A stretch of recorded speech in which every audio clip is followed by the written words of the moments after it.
আমরা কি আলোচনা করছি? জিন্স। এবারে দেখেন তো, আপনি ইংরেজিতে বলেন ম্যান, আরবিতে বলেন, ইংরেজিতে বলেন ম্যান এবং ওম্যান, ম্যান এবং ওম্যান। আমরা কিন্তু এখনো বহু বচনে আলোচনা করি না, এক বচনে আছি এখনো, নাকি? উইমেন তো বলতে পারবেন না, ম্যান ওম্যান, ম্যান ওম্যান। আরবিতে আসেন, রাজুলুন ইমরাআতুন, রাজুলুন ইমরাআতুন, রাজুলুন ইমরাআতুন। বললেন তো এটা কি? রাজুলুন ইমরাআতুন, রাজুলুন ইমরাআতুন, রাজুলুন ইমরাআতুন, রাজুলুন ইমরাআতুন, রাজুলুন, রাজুলুন ইমরাআতুন, রাজুলুন পুরুষ মানুষ, ইমরাআতুন মহিলা মানুষ। বলতে থাকেন।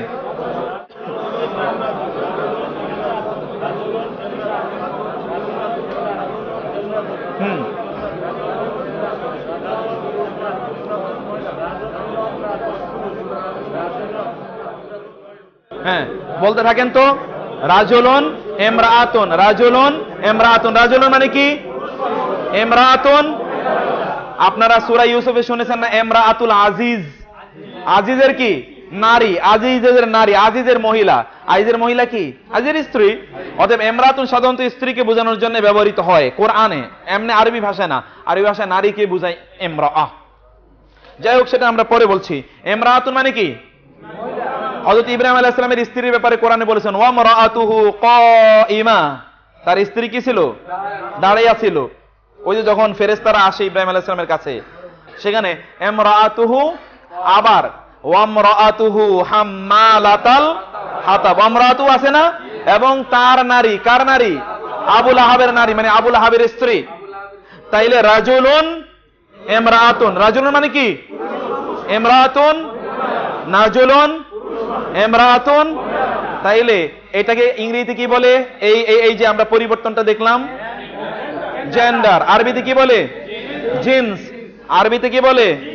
জিন্সের প্যান্ট তো কমপক্ষে মনে থাকবে নাকি? জিন্স। আরবিতে কি বলে? ইংরেজিতে। আর মারেফা এবং নাকেরার ক্ষেত্রে কি বলেছিলাম আমরা? মারেফা কি? নাকেরা, মারেফা, নাকেরা। মারেফা শব্দটার সাথে মনে থাকলে বলবেন, মনে রাখবেন তারিফ, তারিফ করা। কারো তারিফ করে না, প্রশংসা করে, অর্থাৎ তারে আরেকজনের কাছে পরিচয় করিয়ে দেয়। সেখান থেকে বলা হয় মারুফ, আমর বিল মারুফ। এখানে হচ্ছে মারেফা। তাইলে আমরা প্রথমত কি জানলাম? প্রথমত কি জানলাম? মারেফা, নাকেরা। তারপরে কি জানলাম? জিন্স। জিন্সের মধ্যে আমরা কি জানলাম? পুরুষ এবং নারী। পুরুষকে আরবিতে বলে মুজাক্কার, পুরুষকে আরবিতে কি বলে? নারীকে কি বলে? মুআন্নাস। এটা বলতে থাকেন তো, মুজাক্কার মুআন্নাস। বলতে থাকেন, মুজাক্কার মুআন্নাস, মুজাক্কার মুআন্নাস, মুজাক্কার মুআন্নাস। বলতে থাকেন। হ্যাঁ, মুজাক্কার মুআন্নাস, মুজাক্কার মুআন্নাস, মুজাক্কার মুআন্নাস।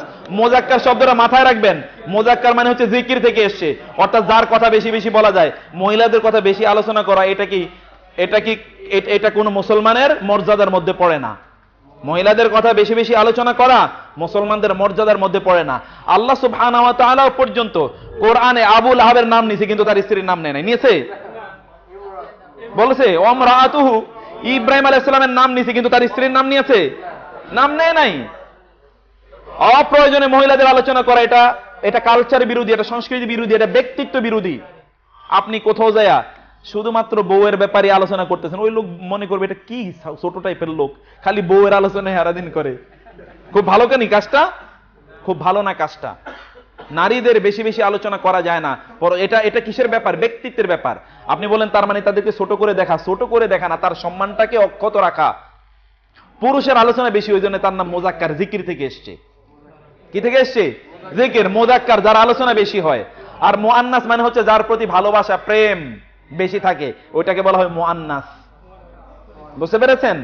মুজাক্কার মুআন্নাস। বলতে থাকেন তো, মুজাক্কার মুআন্নাস, মুজাক্কার মুআন্নাস, মুজাক্কার। বলেন, মুজাক্কার মুআন্নাস, মুজাক্কার, মুজাক্কার মুআন্নাস, মুজাক্কার মুআন্নাস। মুজাক্কার মানে কি? পুরুষ, মুআন্নাস নারী। আমরা এখানে এক্সাম্পলটা নিয়েছিলাম মানুষ। রাজুলুন ইমরাআতুন, রাজুলুন ইমরাআতুন মানে কি বললাম? মহিলা। ইমরাআতুন মানে কি? তবে কোরআনে ইমরাআতুন কি অর্থে ব্যবহৃত হয়েছে? স্ত্রী। আমরা 3টা एग्जांपल দিয়েছি। ইমরাতুল আজিজ, ওই যে মিশরের বাদশার স্ত্রী, মানে মিনিস্টারের স্ত্রী। ইমরাতুন, ইব্রাহিম আলাইহিস সালামের স্ত্রীর ব্যাপারে কি বলা হয়েছে? আমরাতুহু, তাই না?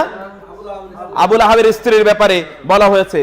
আর অন্য জায়গায় হযরত ইব্রাহিম আলাইহিস সালামের স্ত্রীর ব্যাপারে বলা হয়েছে, আমরা বলেছি। এছাড়া কোরআনে আল্লাহ সুবহানাহু ওয়া তাআলা 2জন নারীর গল্প আমাদেরকে বলেছেন। একজন নারীকে মারিয়াম, আরেকজনকে আসিয়া। 2 নারীর ঘটনা বলেছে না? 2 পুরুষের কথা বলেছে। ইমরাআতাইনি তাহতা ইবাদিনা সালিহাইনি ফাখানাতাহুমা দারাবাল্লাহু মাসালাল লিল লাযিনা কাফারু ইমরাআতাইন, ইমরাআতা নূহিন ওয়া ইমরাআতা লূত। 2জন নারী। ইমরাআ মানে হচ্ছে কি? স্ত্রী। নূহ কার স্ত্রী? নূহের স্ত্রী। ইমরাআতা লূত এবং লূতের স্ত্রী। তাহলে ইমরাআ শব্দটি কোরআনে কি অর্থে ব্যবহৃত হয়েছে? মানে স্ত্রী অর্থে ব্যবহৃত হয়েছে। ইমরাআতুন, এটাকে যদি এবার আপনি, আমরা এর আগে যেটা পড়েছিলাম সেটা হচ্ছে নির্দিষ্টতাবাচক অথবা অনির্দিষ্ট। এখানে আমরা কি পড়লাম? জেন্ডার। জেন্ডার বিষয়টা আলোচনা করলাম।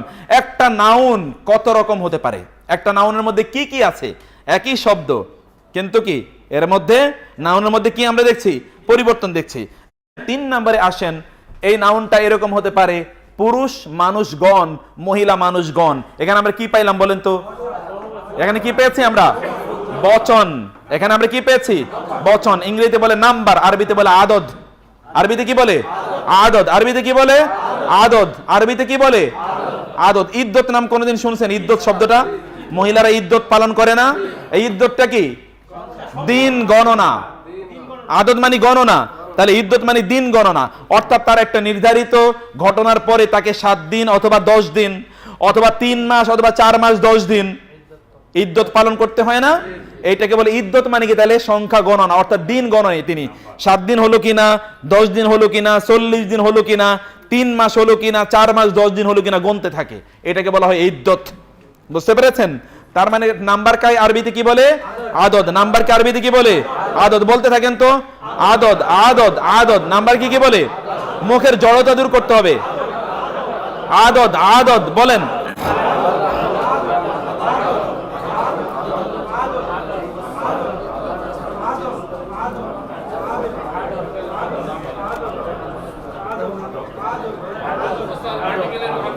হ্যাঁ, কিসের কিসের আর্টিকেল?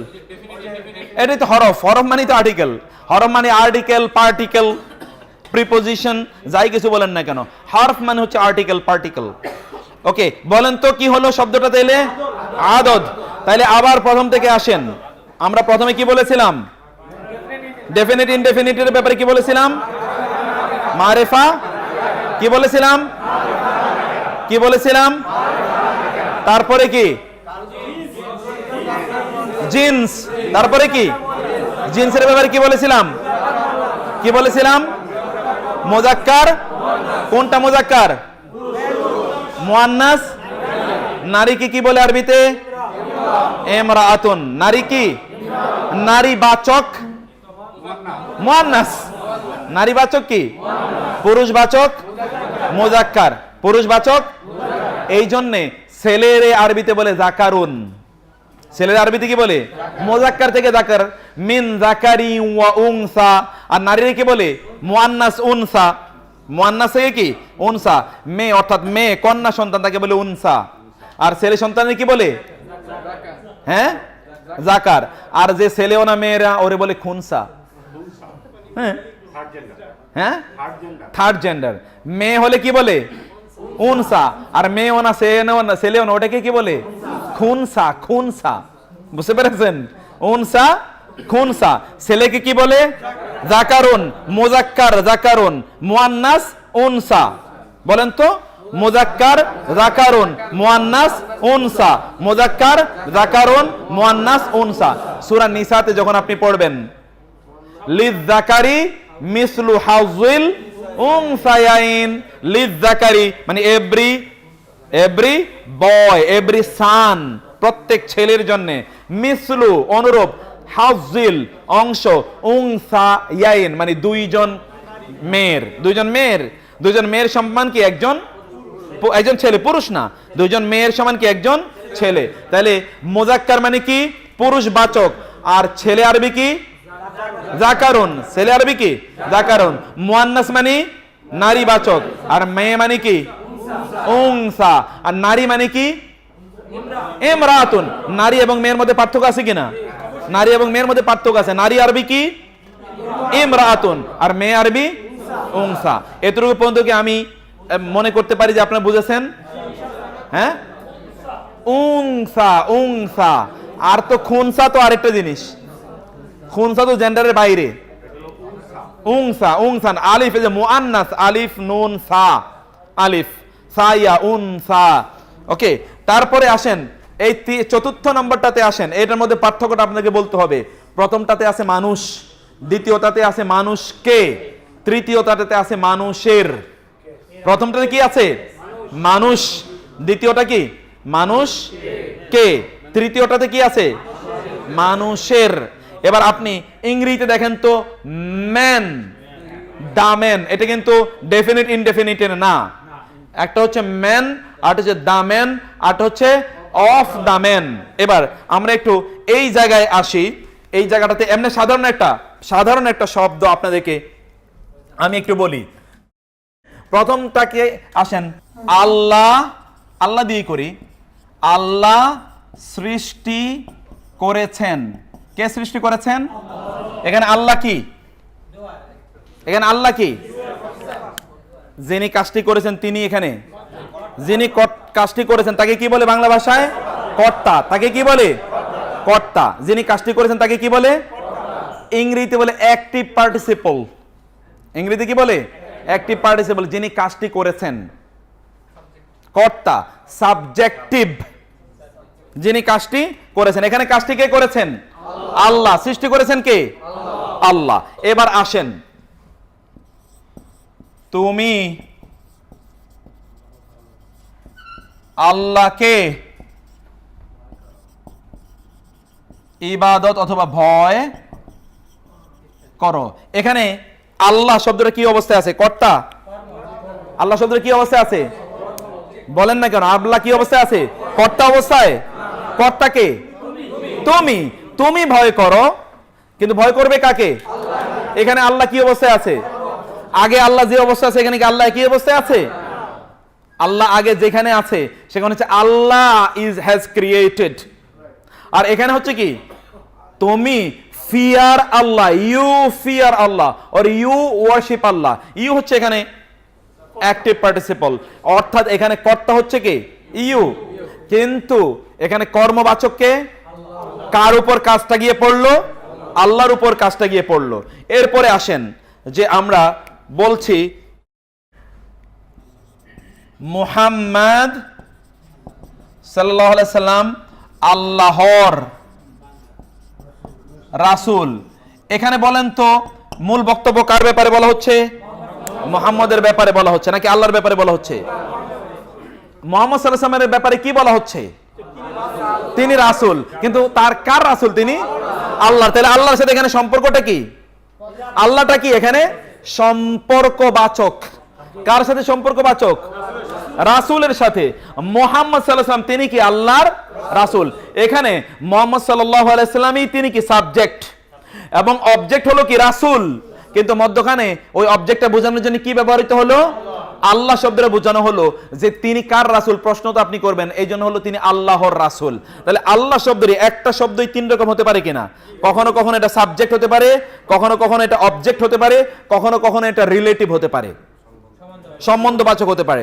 কখনো কখনো এটা কি সাবজেক্ট, কখনো কখনো অবজেক্ট, কখনো কখনো কি রিলেটিভ অর্থাৎ সম্বন্ধবাচক। একটা শব্দ এই রকম তিন রকম হতে পারে। একটা শব্দ কি হতে পারে? তিন রকম হতে পারে।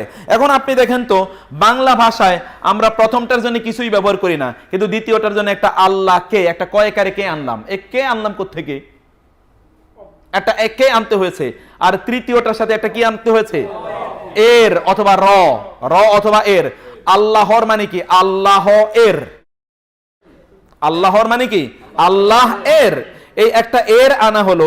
আরবি ভাষায় এই যে তিনটা অবস্থা আমরা বললাম, এই তিনটাকে বোঝানোর জন্য প্রথমটার উপরে দেয়া লাগে দুই পেশ।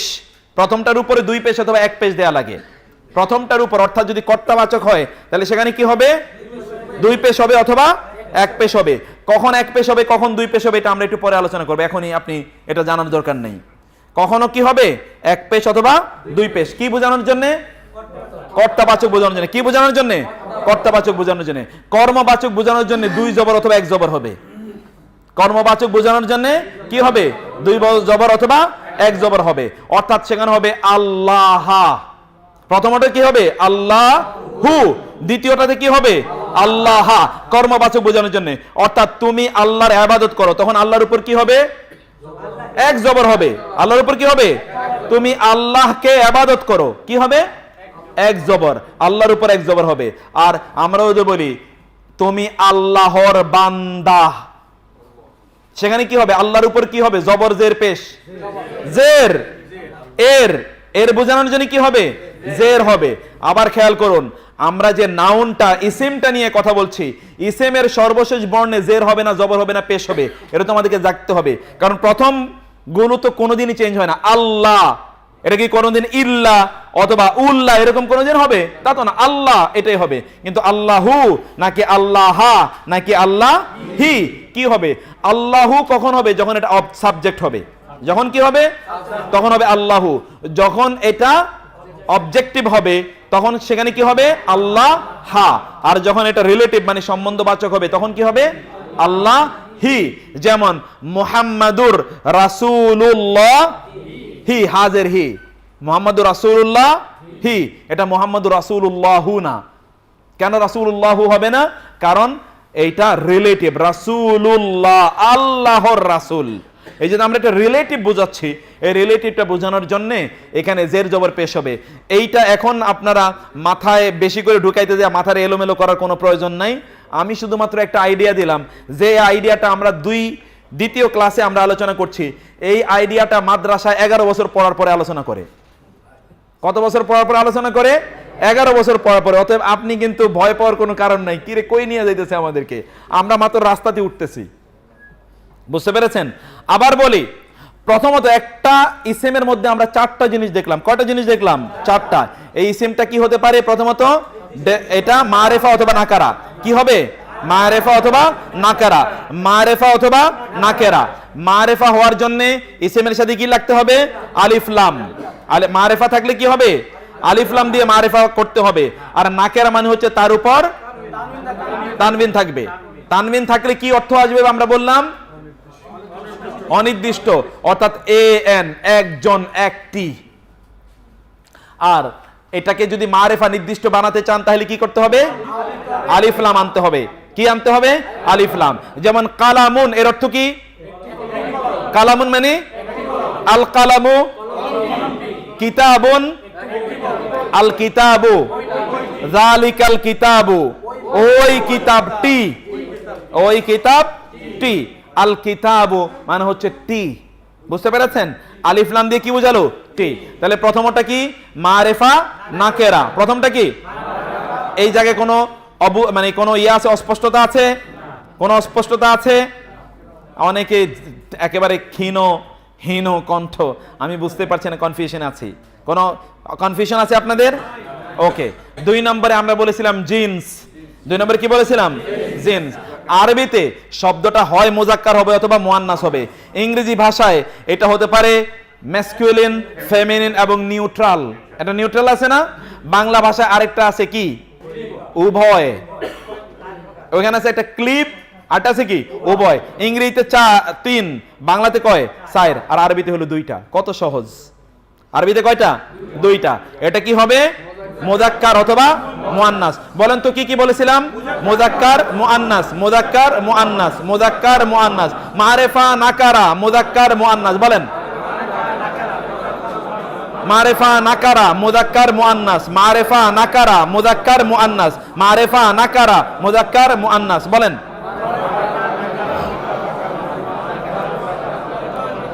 বলেন তো মুজাক্কার মুআন্নাস। মারেফা নাকারা, মারেফা নাকারা, মুজাক্কার মুআন্নাস। মারেফা। এই জায়গাটা কি আমরা ক্লিয়ার হতে পেরেছি? হ্যাঁ, আলহামদুলিল্লাহ। এবার আসি আমরা 3 নম্বরে বলেছিলাম আদদ মানে সংখ্যা। কি বলেছিলাম? মানে সংখ্যা। আদদ মানে কি? সংখ্যা। আল্লাযী জামাআ মালাহু ওয়া আদ্দাদা, এই যে আদদ, সংখ্যা গণনা করা। আদদ, আদদ মানে কি? সংখ্যা। এখন আদদের ব্যাপারে আমরা কি বলেছিলাম? এটা কি হতে পারে? শব্দটা বহুবচন হতে পারে। আমরা আদদ নিয়ে আলাদা আমাদের আলাদা চ্যাপ্টার আছে, সেই চ্যাপ্টারে আমরা আলোচনা করব। যেমন ভাবে আপনি দেখলেন এই শব্দটা আগে আমরা বলেছি মানুষ, এখন আমরা বলতে পারি মানুষগুলো, মানুষগুলো বা মানুষজন, মানুষগণ, তাই না? অথবা নারীগণ, পুরুষগণ। এটাকে আমরা আরবিতে যখন এই শব্দটাকে উল্লেখ করলাম, আমরা প্রথমত বলেছিলাম রাজুলুন, আরবিতে হলো আর রিজালু। আরবিতে কি? আর রিজালু। এবং নারীদেরকে বোঝায় আর নিসাউ। একটা সূরা আছে না, নিসা, আছে কি না সূরা? নিসা মানে কি? নারীগণ। নিসা মানে কি? অতএব এই সূরাটার অর্থ কি? নারীগণ। সূরাটার অর্থ কি? নারীগণ। একটা হলো আন নিসা, আর হচ্ছে কি আর রিজাল। রিজালুন নিসাউন। রিজালুন মানে রাজুলুনের বহুবচন, রিজালুন। আর নারীগণ কি? নিসাউন। নিসাউন কি? নারীগণ। এরপর সর্বশেষ যেটা আমরা বলেছিলাম সেটাকে বলে কি? আমরা বলেছিলাম সেটাকে বলে আরবিতে ইরাব। এটাকে আরবিতে কি বলে? ইরাব। আরবিতে কি বলে? ইরাব। মনে রাখবেন, আরবিতে জের জবর পেশেরে বলে হরকত। জের জবর পেশেরে কি বলে? হরকত। কিন্তু শব্দের শেষে যেই জের জবর পেশ হয় ওটাকে বলে ইরাব। পার্থক্যটা ক্লিয়ার করতে পেরেছি আমি? শব্দের শেষে জের জবর পেশ যেটা হয় এটাকে বলে ইরাব। আর শব্দের যেইখানে ইচ্ছা সেখানে যে জের জবর পেশ ব্যবহৃত ওইটাকে বলে হরকত। জের জবর পেশকে কি বলে? হরকত বলে। কিন্তু শব্দের শেষে যেটা ব্যবহৃত হয় ওটাকে কি বলে? ইরাব বলে।